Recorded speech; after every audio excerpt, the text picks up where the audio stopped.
Hi friends, good morning friends. ಇವಾಗ ನಾನು ನಿಮ್ಗೆ ಡೈಲಿ ಮಾರ್ನಿಂಗ್ ನಂದು ಏನು ರೊಟೀನ್ ಐತಲ್ಲ, ಸ್ಕಿನ್ ಮತ್ತು ಹೇರ್ ಕೇರ್ಗೋಸ್ಕರ ನಾ ಮಾರ್ನಿಂಗ್ ಡ್ರಿಂಕ್ ಆಗಲಿ ಅಥವಾ ಕೆಲವೊಂದಿಷ್ಟು ಡ್ರೈ ಫ್ರೂಟ್ಸ್ ಆಗಲಿ ನಾ ಏನು ಯೂಸ್ ಮಾಡ್ತೀನಲ್ಲ, ಸೊ ಅದು ನಿಮ್ಗೆ ಡೇ ಬೈ ಡೇ ನಾನು ನಿಮ್ಗೆ ಅದನ್ನ ರೆಸಿಪಿನ ತಿಳಿಸ್ಕೊಡ್ತಿದ್ದೀನಿ. ಸೊ ಇದು ನನ್ನ ಫಸ್ಟ್ ವ್ಲಾಗ್ ಐತಿ.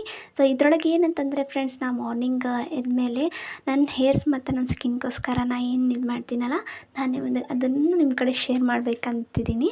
ಸೊ ಏನಂತಂದರೆ ಫ್ರೆಂಡ್ಸ್, ಇವಾಗ ನಾನು hi friends, good morning friends. ಇವತ್ತು ಏನಂದ್ರೆ ನಾನು ನಿಮ್ಗೆ ಸ್ಕಿನ್ ಗ್ಲೋಯಿಂಗಿಂದ ಒಂದು ಸೀಕ್ರೆಟ್ ಹೇಳ್ಕೊಡ್ತೀನಿ. ನಾನು ಡೈಲಿ ಮಾರ್ನಿಂಗ್ ಇದೇ ಥರ ಮಾಡಿ ಕುಡಿತೀನಿ. ಸೊ ಏನಂತಂದ್ರೆ ನಿಮ್ಗೆ 1 ಮಂತ್ ಒಳಗೆ ಬೆಸ್ಟ್ ರಿಸಲ್ಟ್ ಬರ್ತೈತಿ ಫ್ರೆಂಡ್ಸ್. ಏನಂದ್ರೆ ಒಂದು ಬಿಟ್ರೋಟ್ ತೊಗೊರಿ, ಬಿಟ್ರೋಟ್ ಒಳಗೆ ಒಂದು ಹಾಫ್ ತೊಗೊರಿ. ಸೊ ಒಂದು ಕ್ಯಾರೆಟ್ ಇತ್ತಂತಂದ್ರೆ ಅದೊಂದು ಹಾಫ್ ತೊಗೊರಿ. ಸೊ ಅದೇನಂತಂದ್ರೆ ಪಿಲ್ಲರ್ ಮಾಡಿ ಸಣ್ಣಗೆ ಕಟ್ ಮಾಡಿರಿ.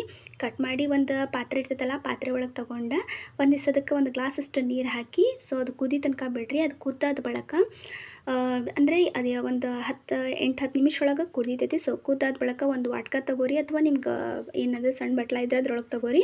ತೊಗೊಂಡು ಅದನ್ನು ಅದಕ್ಕೆ ಹಾಕೊಂಡು ಗ್ಯಾಸ. ಸೊ ನೀವು ಬಿಸಿ ಬಿಸಿದ ಡೈಲಿ ಮಾರ್ನಿಂಗ್ ಕುಡಿತಾ ಬಂದ್ರಂದ್ರೆ ನಿಮ್ಗೆ 1 ಮಂತ್ ಒಳಗೆ ಸ್ಕಿನ್ ಗ್ಲೋಯಿಂದ ಬೆಸ್ಟ್ ರಿಸಲ್ಟ್ ಕೊಡ್ತೈತಿ ಫ್ರೆಂಡ್ಸ್.